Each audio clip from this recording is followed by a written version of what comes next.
So what does it mean to be a missionary today, really? You know, if you're a young adult, maybe you've asked yourself some of these questions. Is missions still relevant today? Is it moral? Is it colonization?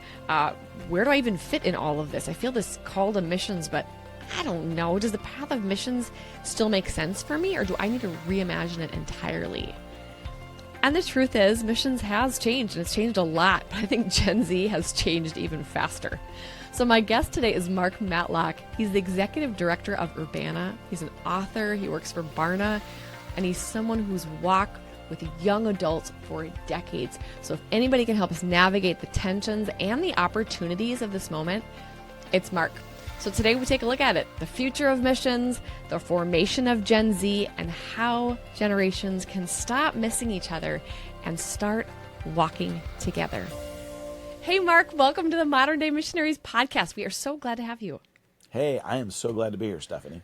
You know, Mark, as I was thinking back on my time overseas, my husband and I oversaw our missionary internship program while we were there. And during those years, we served with dozens of young adults who were stepping into missions for the first time. And that generation was mostly millennials. Even back then, I think we were starting to see some shifts in how people thought about their calling, missions in general, how to relate to leadership, the types of work they wanted to do, when in missions, how long they planned on being a missionary, processing feelings externally. I remember that was a new one. And learning how to live as a missionary in a way that was more sustainable. I think, though, what I'm noticing now, I don't know, the shift feels like even a greater one than what I think we experienced then. And especially with today's young adults, even though the field of missions has changed and keeps changing, I don't know. I'm not sure that it's fully caught up to how quickly young adults themselves are changing right now. So I wanted to ask you, in your roles at Barna and as Executive Director of Urbana, which serves young adults, we'll talk about that in a bit. You've made these young adults your laser focus for years now. So what are you seeing in this generation of young adults that's different than even the young adults of a few years ago? It's a really different generation on a lot of different levels. And one of the things that I really came to understand is I was watching my own children who are on the front end of Gen Z. They're kind of like right on that. They're kind of tweeners between millennials and Z. Watching them use technology, because I was an early adopter, always have been, of technology, social media, things of that nature. But I started realizing that their imagination around these tools was very different than my imagination around these tools. And that's when I realized, we have a generation that actually has something unique to offer older generations. It used to be that, you pay your dues, you gain some wisdom, you earn your stripes, and then you can have the seat at the table of imagination.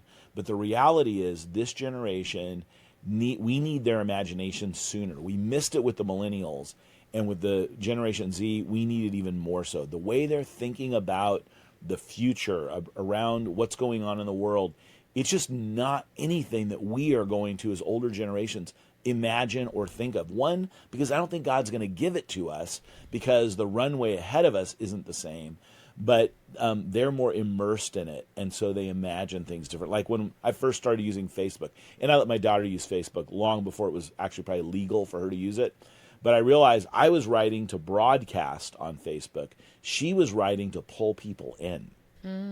I was writing to tell people something. She was writing to get a response out of them. And so we were having really different ways that we were using the same technology. And this is only going to accelerate more and more and more as time goes on. And even just the nuances between older Gen Z and younger Gen Z. I mean, you had the Urbana conference a couple of years ago. What are you seeing with these young adults just a couple of years later that feels different?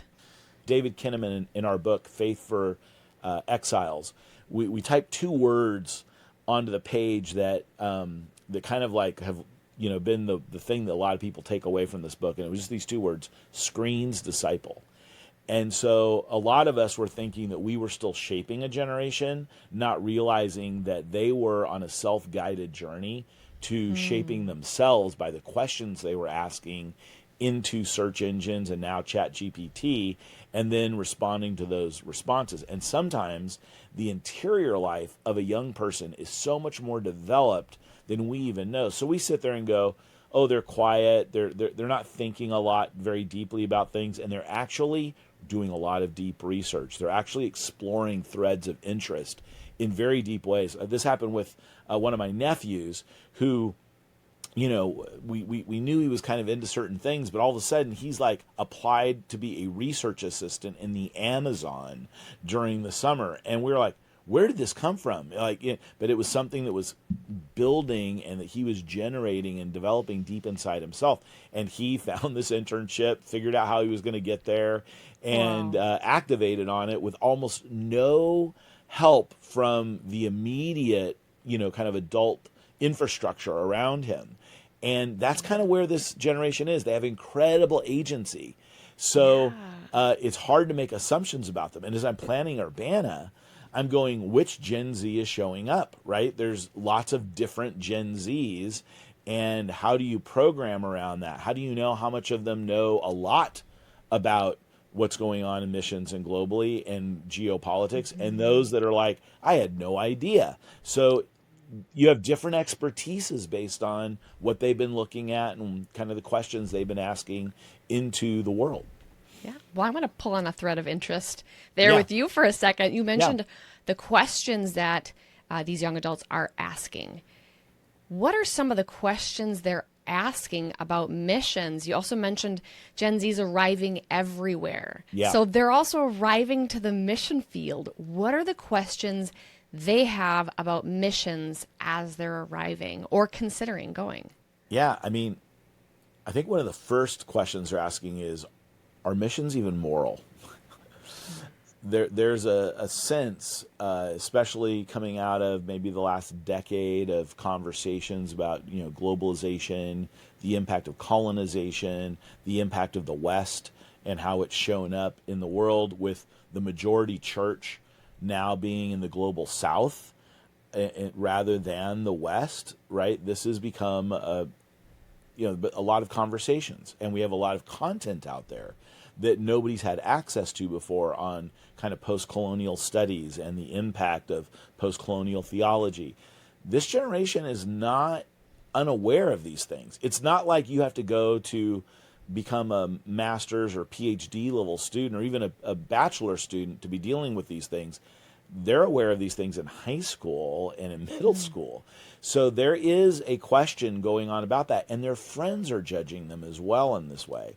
You know, my son went on a trip with his church, and he had a bunch of friends saying, hey, I think what you're doing is wrong. He had people unfriend him because they thought what he was doing was so wrong. And when he was actually doing this short-term project, he started questioning himself, saying, maybe what we are doing is wrong. Like this, maybe this trip isn't designed in a way that's really honoring to the indigenous people and the fact that God may already be at work in here in different ways than we understand. So we have to be mindful of, we can't just assume that they are at the same place that we were at. So I think that's one of the big questions. Is missions moral, right? Not just, is it outdated? Is it old-fashioned? Is it moral? And then the other question that they're asking is, are North Americans still relevant? Is the West still relevant in this space? And I think that there's probably a lot of different answers to these questions. Because two things can be true, right?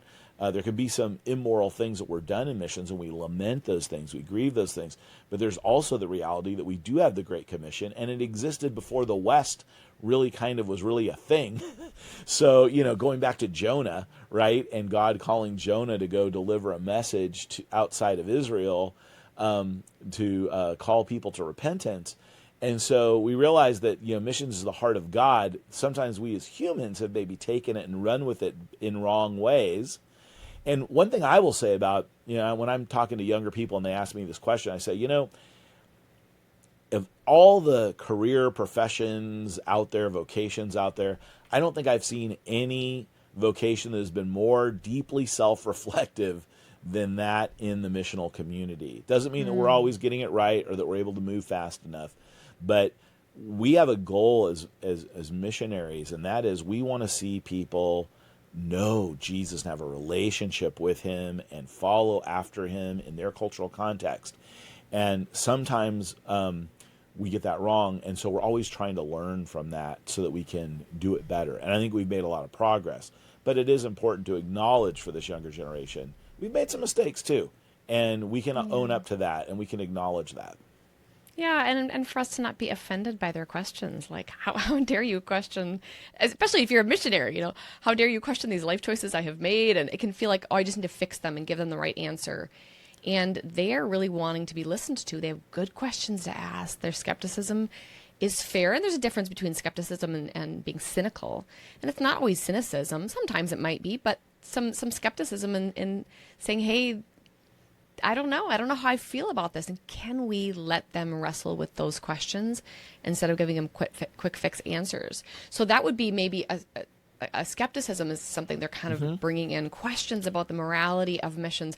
What would be some of the other struggles that you might see a young missionary dealing with as they're heading onto the field? A lot of our missionary support structures have come out of a certain paradigm, right?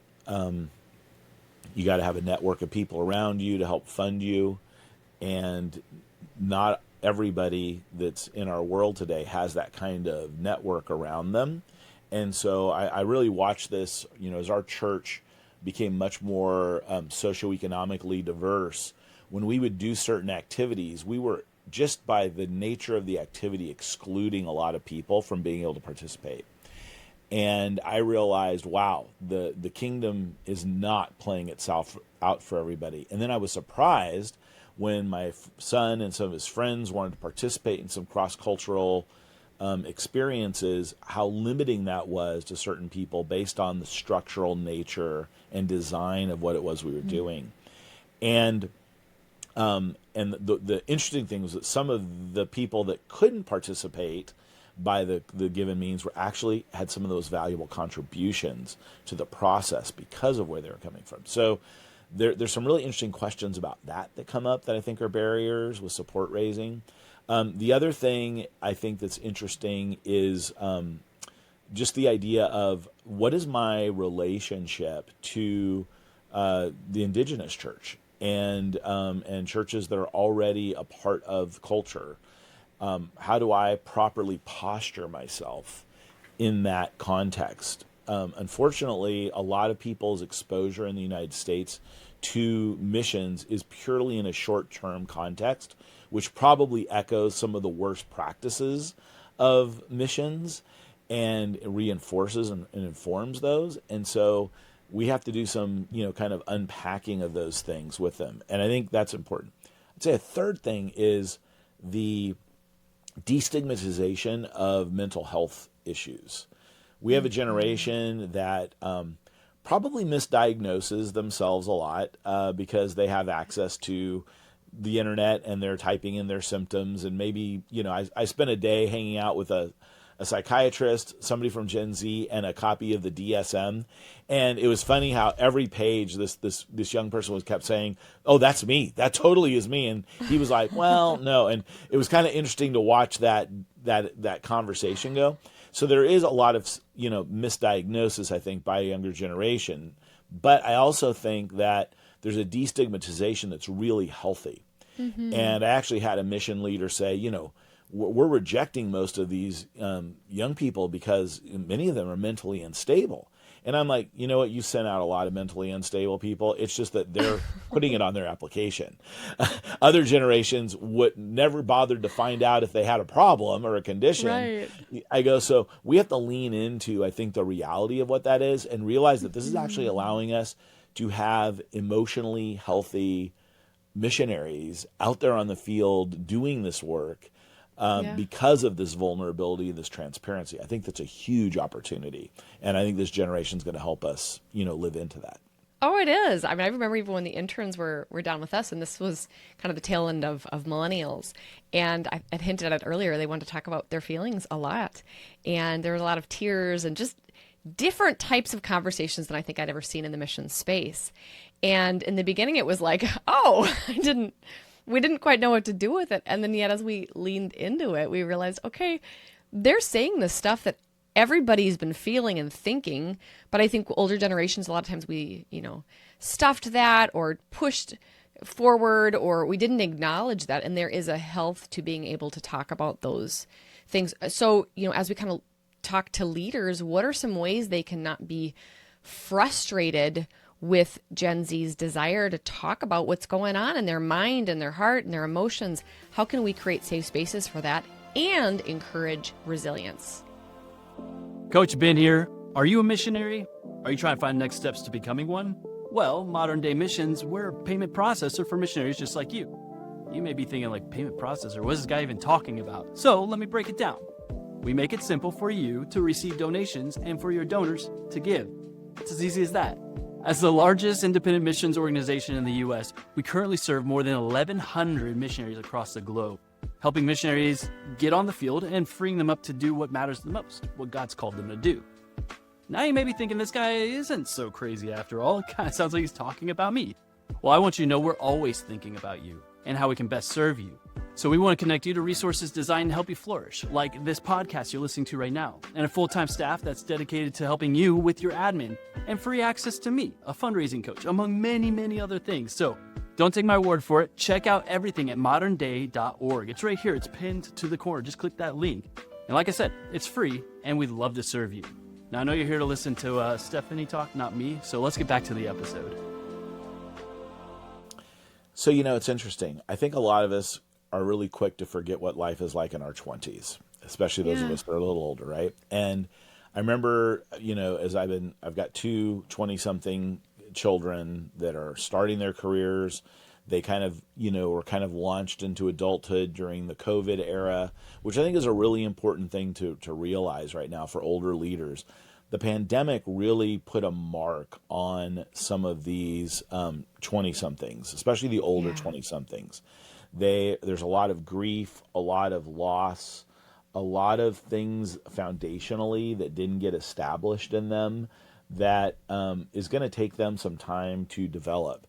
One of the interesting things I think with this, with the Gen Zs that we're seeing come up right now in their earlier 20s, late teens, is that they didn't quite experience the pandemic in as traumatic a way. And so they're really leaning into some opportunities that some of these others are a little bit like a lost tribe. So I think we have to be really patient with that and realize that there's some grief, some trauma that hasn't fully been realized. But we also need to really get in touch with our own 20s and realize that we didn't have some of the options that they did. So it caused us to maybe we wanted to quit our job, but we didn't have the actual ability to do that easily, right, to find another job. Whereas they can Google underneath their desk while they're working and actually apply and then go into the janitor's closet and do a Zoom interview for a job and quit that job already knowing what they have lined up, or having confidence that they quit their job, they know where they can look for another one. This has never existed before. So I think that's one really important thing to realize. The other thing is this idea of reviews. That when we did in preparation for Urbana, and all of our mobilization partners, all the different mission agencies and everything were a part of this group, we did some research and we did 13 focus groups among CCCU, Christian college and university students, and kind of secular Christian that are part of programs like InterVarsity, which hosts Urbana, Crew, things like that were likely to attend Urbana. One of the things that surprised us was that before a lot of them ever walk up to a table, they've already done a lot of research on the group that they're approaching. So for a lot of us that are older, we might go to a table to learn about something. They look across the campus, see the name on the table, and they Google it. And they also look for reviews. Who's already been on a trip? Who's already experienced this agency? They might go to Glassdoor and see employee reviews to find out what's going on. Now, we know that most of these things that people write tend to be a little bit more on the negative side. But the question is, what are we doing to engage and address that? Because it's out there. And so there's a whole thing around reputation management, or as my friend Gareth Russell at Jersey Communications out of the UK. He's just launched a new phrase around this called reputation governance, because he thinks that's a better approach than reputation management. It's not, I need to manage a crisis. It's, we need to be always thinking about how we're presenting ourselves. Mission agencies, I think, are woefully behind on this, as most of us in the nonprofit world are in all sectors, of really understanding that there's a lot more about us that might be out there that's actually feeding perceptions, and that this generation is going to do everything to avoid talking to a person for as long as they can. So you're never going to get a chance to explain yourself until they've already done their own due diligence on you, and then, walk up to the table and approach you to find out what's going on. So it's just a mindfulness that we have to have about the tools that they're using, and they might be using them differently than us. I mean, how many times have you sat at a table, with those of us that are Gen X and above, and what was the name of that movie? Oh yeah, I remember. I had so and so. It's like, pick up your phone and Google it, right? But we will still play that game of trying to use our brains to remember something. This generation immediately goes to their sources that they know they can find and search for these things. So there's just that reality that they're doing things differently. Yeah. We have to remember that most of them have been trained to, go to their devices first. And so, where do you, when you go to ATMs, anything that you do, you don't really have to engage people anymore. And this is having for older generations, it's like, oh, this is a new way of doing something, but I still have this other skill set. For younger generations that are used to getting packages delivered to their door, not having to go to the store and shop and look for things, it's just a natural way of living. I mean, even the idea of, when I'm on the phone with people, I'm very mindful of how much time I'm on. Where did that come from? Because I'm worried about the other person's time, or did it come from my grandmother, who was worried about how much time I was spending on the phone calling her long distance after, before 5 o'clock? There's these behaviors that we get ingrained in us that come from these older structures and forms that this generation just doesn't have as an issue, and so they're a lot more prone to go, hey, I can do some work on my own more efficiently. I mean, how many times have we ever seen somebody behind a computer typing, and we're like, get out of the way, just let me do this. You human are getting in the way, right? Look at how banking has changed, right? We'd rather go through the drive-through, or we'd rather go to the ATM than actually go in and wait in line at the counter and do that work, right? So this is a generation that's true of everything that they're doing. So they just naturally are inclined to go there first. Yeah, so some of it's systemic. It's just what everybody else around them has been doing. It's how they've been trained. But if they are doing everything they can to avoid people, what does that look like on the missions field? Well, so what's really interesting is seeing how a lot of this younger generation is using their imagination to do digital missions, right? Yeah. We have access to all of these people. So how are we using Instagram and things like that to maybe find some of these unreached people, or people that are in hard to access groups, or where it may be really sensitive for them? Like if I was, in a Muslim context, to be able to go out and seek information outwardly is dangerous, but doing it on my phone, you don't know whether I'm paying my taxes or doing homework or reading the paper or chatting with my son or daughter, right? There's no visibility there. So we have this isn't just something that's affecting Christianity, it's also affecting the other religions of the world, where they're able to go out and find other sources and seek truth. So this is a beautiful moment, and Gen Z has an imagination for it in ways we couldn't even hope or imagine. So they're still connecting with people. They're just doing it differently.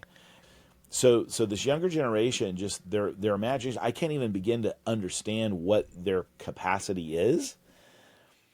And I think that's the danger of reading the research that we come up with at Barna and other places. Is as older generations, what we need to realize in looking at this data is, whoa, we are really different than this younger generation. And I need them at the table. Yeah. I do what I call vibe checks all the time around Urbana. I have a group of Gen Z students that I will send things to, and I go, tell me what you think or give me insight, because I can't see it on my own, right? As much as I try to think that I've got it, I don't. And I'm somebody who's always trying to stay up on things, right? And so the danger would be if I read the data and go, oh, the data tells me this about Gen Z, therefore that we need to do this. Right. That isn't always right. We can misread what the data is telling us. We have to be in relationship with the generation in That's so order to good. really be able to take advantage of it. And here's the beauty about Gen Z. They are what I call a generation of best practices. They understand that they have access to data, but that wisdom is what they lack. So they are very interested in engaging older people that are willing to come alongside them and not be dogmatic, not be black and white about things, not tell them what to do, but to engage them as whole beings in trying to make sense of the world. And so I've had a lot of older leaders say, especially boomer leaders who had experience with millennials, go, I just had the most incredible experience with my younger employees. We Yeah. got them together. I started talking to them about leadership, and then they started asking me questions, and they couldn't write fast enough. And they go, I've not had this experience with young, usually they're challenging me and pushing back. And that happens too. But if you have any sense of humility and intellectual honesty, like in your being, this generation will respond to that and wants to tap in to that. So it's an exciting time. It really And is. those of us that are older have to be careful not to carry some of our judgments of other Yeah. generations or other young encounters and transfer them onto what is emerging right now. Yeah, you're so right. That's been my experience as well, Mark, is they they might sure have some of that skepticism and some of those questions and some of that curiosity, but it's when you really engage them in heart dialogue, I found that they have great questions, and if you care about them, Incredible passion. yes, they do. And they really do. If you care about them as a person and show that you're willing to listen with empathy, they do want to know what you have to say. They just don't want to be preached at and talked down to. They know they have something valuable to offer, and they do. And so I think when you can have that symbiotic relationship, it can be so fun. I have some of my favorite conversations are with Gen Zers. I mean, I was talking to my nieces the other day, and gal, did they ask good questions? You know, we have these stereotypes, and we read things in statistics, like you said, and it's good to be informed. But I think that if we use those to limit our thinking about them rather than get curious, we'll miss out on some really good stuff. So, I wanted to go back to something you were saying earlier. You were talking about one of the challenges for Gen Zers can kind of even be that fundraising space. At modern Hmm. day, that's important to us. That's what we do. We have a giving platform for missionaries, and there's kind of that joke that went around.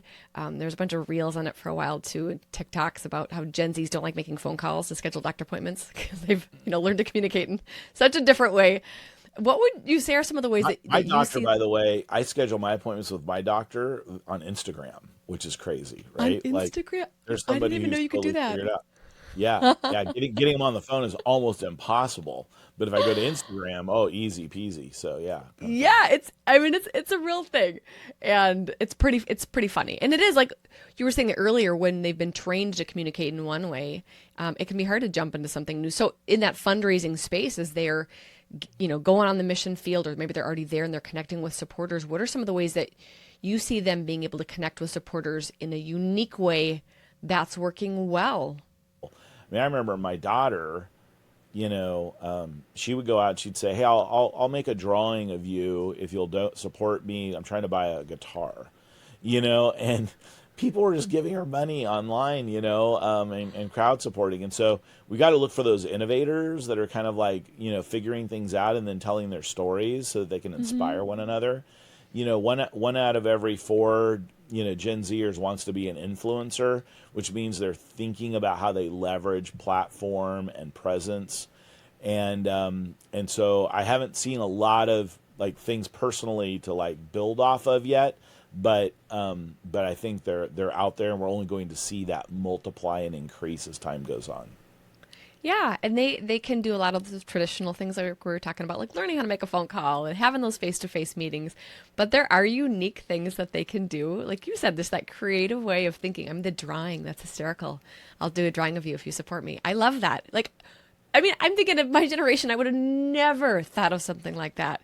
But there's so many ideas like that that I think people enjoy jumping on. So, God, that's so fun. That's so fun. Okay, so we've kind of looked at, some of the challenges around Gen Z with missions, some of where that comes from. You talked about just the things that they've gone through in life, some of the systems they've been a part of. So as we walk into, what this kind of looks like actually on the field, I wanted to reference mental health because you brought that up earlier. Yeah. So let's say that there's a young adult missionary who's wrestling with some anxiety, maybe some doubt around like missions and is this even an okay thing, or maybe they're just flat out exhausted. What does a healthy, hope-filled response from other generations to them look like? Well, one, just to not stigmatize them because they're maybe being vulnerable, transparent about these things, Yeah. right? In our research at Barna on pastors and pornography, shocking the number of pastors who, told us, yeah, in the previous, 3 weeks prior to this survey, here's how much porn I looked at. And somebody actually said, well, how do you know they're telling you the truth? And I go, the number's so high. I mean, it's not like they like, most of them are answering truthfully. So we have to look at the fact that there are some things that are common. And I know that like on the mission field, this is, it used to be that some of these things you could isolate from access to all of this. Well, now everything's pretty much everywhere. And so these issues creep up in a lot of different ways. One of the things that we're seeing a lot of is among young people is online gambling, and how the gamification of certain things that even aren't involved in taking our money, though, they're creating dopamine hits that are addicting us or keeping us focused on things that are time, wasters. So I think there's a lot of mindfulness that we have to bring to the mission field to realize that, sometimes when I'm feeling isolated or I'm feeling like I don't know how to fit in here, it's easy to become reclusive. And those things are going to be even more heightened, perhaps, when we do some of these cross-cultural experiences. I think there's like some major shifts that are affecting kind of the missions moment right now. So the first would be the steep decline in Bible poverty. The idea that more language groups have access to Scripture, some or in whole, than ever before. So just, when I went to Urbana in 1990, there's a huge emphasis and focus on Bible translation and the work that needed to be done. And Wycliffe started something not too long, about a decade afterwards, called Vision 2025, which was, can we see a translation started or completed in every language that needs one by 2025? Well, guess what? Urbana, we're going to celebrate the end of 2025 and the end of this Vision 2025 that Wycliffe threw out there into the Bible community space. It's amazing how much progress happened and how many naysayers. Right, we're doing a little mini documentary on this, but the interesting thing about it is that the world that we're in is very different as a result. So that's one shift. The other is shifts in globalization and what primarily around urbanization, where most of the population are now in urban centers. Urban ministry a long time ago had a certain connotation to what it meant. Now, urbanization is, a different experience. You can drop just about anybody into an urban center, and if they've got a cell phone and a credit card, they can function quite well without any training or preparation. And so a lot of missionary preparation was around preparing to live in another environment. Well, a lot of that is we've got a language around living that's pretty consistent. We know how to tap and pay for things, exchanging currency. Most people don't even do that anymore when they travel internationally. That's done automatically by your credit card or bank company. And so all of those things are happening. So a whole new way of thinking.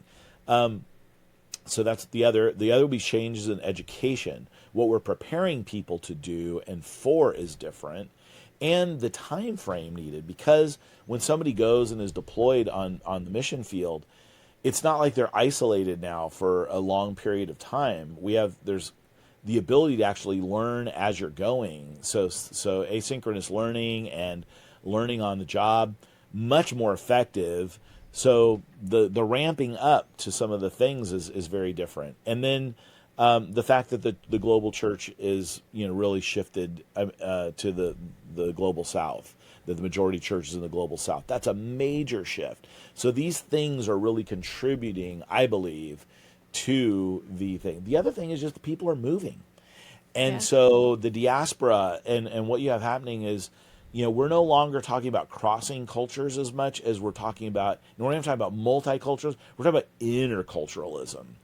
And that's a really different frame than some of these other models. And so this generation is really ripe to be able to engage this era of hyperconnectivity. And so it's really easy to say, well, it's just, everybody's digital. But what is digitization doing? It's doing the things I just mentioned, right? It's allowing for these other kind of second level changes that are really actually more profound than maybe just technology or the internet. So if you could speak directly to Gen Z missionaries Yeah. right now, what would be a message that you would give to them? I would say, first of all, realize the older generations have stuff you want. So don't dismiss them too easily. Just be a little more patient with them and tell them what you really want and what you could really use. But giving them a little honor and whatnot, they have stuff you want. And so, and here's the real interesting thing, they want to give it to you. And so those of us that are in older generations, we want legacy. We want to pass down what we have. We want to empower younger people. And so finding the right balance in attitude and posture is the key. So that's the first thing I would tell Gen Z. The second thing I would say is, you got this. The Lord is on your side. You see things that we don't see. Be patient with us. Don't give up on us too easily, but also have a little humility yourself that maybe you might not know everything the way you think you do. And you may need to challenge some of the assumptions that you had and maybe get some perspective, because some of the algorithms have shaped you and maybe have kept you from seeing things from a little bit more holistic position. And so that would be some of what I'm doing, and better to do this together than to do it on your own, even though you have the ability to do that. Better for us to be doing this together. So Yeah. those would be some of the things that I would say as words of encouragement to them. That's so good. Okay, and then you got to tell us all about Urbana. We're going to be in Phoenix, Arizona this December 28th through January 1st. And we're coming together to do three things. And this is what Urbana has always been about. And when it's been its best, this is what it's done really well. It's tried to help answer these three questions. What is God doing in the world right now? What is God saying to us through his word? So there's a lot of Bible study involved at Urbana. We studied the book of Jonah actually this year. And then the third thing is, what does God want me to do about it? And Urbana will have thousands of young adults attend, but it is not a big event. It is a very intimate journey. It's a pilgrimage experience that's about being spiritually formed. And what's amazing to me, when I talk about the fact that I'm leading Urbana, people will run across the room to tell me their Urbana story. And nobody talks about how big it was. They always talk about where God met them. And it was in the context of that community with others that God spoke to them in that moment, but it's always a very intimate thing. And it's not just a missions conference. Everybody, unfortunately, the branding of Urbana is, hey, it's a missions conference. It's for people that are into missions. Well, it's for people who want to live on mission. Some people will have a job or a vocational calling that will lead them to cross cultures, to be vocational missionaries, goers, as we like to call them at Urbana. But everybody will discover how to live on mission and how to be a part of the global church. It is a conference about global Christianity. And so it just is mind expanding in terms of what's going on in the world and how I can be a part of it. So that's really the heart of it. And for those that are in older generations that are listening to this, because it happens every 3 years, we have a whole new generation of young people that crop up that have never heard of Urbana and don't know about it. I didn't know about it when I was 21 going in 1990. It took an older adult who cared about me to say, you ought to think about going to this. So I want to encourage everybody to think about that young adult in your life that they may be a relative, they may be a neighbor, they may be somebody at your church, somebody at work, whatever. And if you really want to help them connect to God and his work in the world, send them to Urbana and help them get there. You will be surprised by the stories that are told following. Yeah. Just the intentionality of bringing all of the sponsors together to form relationship and having conversations and pulling even on us. And what are you guys thinking? What are you guys seeing? And all the workshops that, we're receiving, learning on preparing how to engage the youth while we're there. And every youth who comes is going through, an assessment to figure out a little bit more about their calling. We're being trained in how to talk them through it. I mean, it's wild. I've never seen anything like it. So actually my Gen Z daughter is coming with me and I cannot wait. I just think if there's anything to go to, if you're a college age student and you're really trying to just discern your calling, as you said, in any part of your life, I mean, this is the thing to go to. We could not be more excited about it. So, okay, say those dates one more time so everybody can jot them down. December 28th through the first 15 minutes of January 1st. So we celebrate, we end with a big celebration in the new year, praying God into this new year. And I think that's something unique about it. We would actually be able to run Urbana for hundreds of thousands of dollars less if we didn't end on New Year's Day. But I think there is something interesting about that time frame that God uses seasonally. God's a God of seasons. He created them. And there's something about ending this year and going into a new one that God uses and meets with young people in a profound way. And I think that's proven itself in multiple different events and experiences in our own lives, but also in the lives of young adults today. So that we're really trying to do that. In fact, we've set up Urbana in such a way, we have an infrastructure that even though there are going to be thousands and thousands of young adults there are never more than 10 students away from somebody who can help pray for them, coach them, guide them. So every 10 students has somebody in the infrastructure who can be there for them if they need it. And that's pretty exciting. So it's big, but it's also very intimate. Hey, join us. Thanks for joining me today on the podcast. Really appreciate this, Mark, and your passion for the young adults of today and all God's doing in them and through them. Thank you. Thanks for having me. Today's conversation gave me so much hope, and not just for the future, but for the right now. Today reminded me that Gen Z doesn't need to be convinced. They need to be invited to bring their questions, invited to bring their imagination, and invited into a global story that is not finished yet and needs what they bring. So if you're a young adult missionary listening, I want you to hear this. You're not crazy for feeling some of these tensions we talked about today. You're not weak for needing support, and your questions don't disqualify you. They're a part of your formation. And if you're somebody who's leading or mentoring young adults, I hope this reminded you, you don't have to have all the answers. I think it's just your willingness to stay in the conversation, with humility and curiosity. That matters more than you know. So my big takeaway from today is the future of missions. It's not about choosing between passion and sustainability. It's about creating a space where both can grow. So let me encourage you to explore more of Mark's work, particularly Urbana. Check out the links to the conference we'll put in the show notes and think of a young adult who might want to attend. Also, if you enjoyed today's episode, pass it on to a friend, a teammate, anyone you know who would encourage. We also want you to subscribe so you don't miss any future episodes. Leave us a comment, shoot us an email at care@modernday.org, and we look forward to seeing you on a future episode. We are so glad to have you as a part of our community. Hey, missionaries, I've got a question for you. How are your finances on the field? Also, are you feeling supported by your senders? At Modern Day Missions, we make it simple for missionaries to receive donations and for their donors to give. As the largest independent missions organization in the U.S., we process donations from more than 1,100 missionaries to and from countries all over the world, helping them get on the field and freeing them to focus on what they're called to do. And we also create and connect missionaries to resources that help them flourish on the field, like this weekly podcast, fundraising coaching, and our resource-packed newsletter. So connect with us at modernday.org to explore our free resources and discover how we can serve you. We're so glad you joined us today.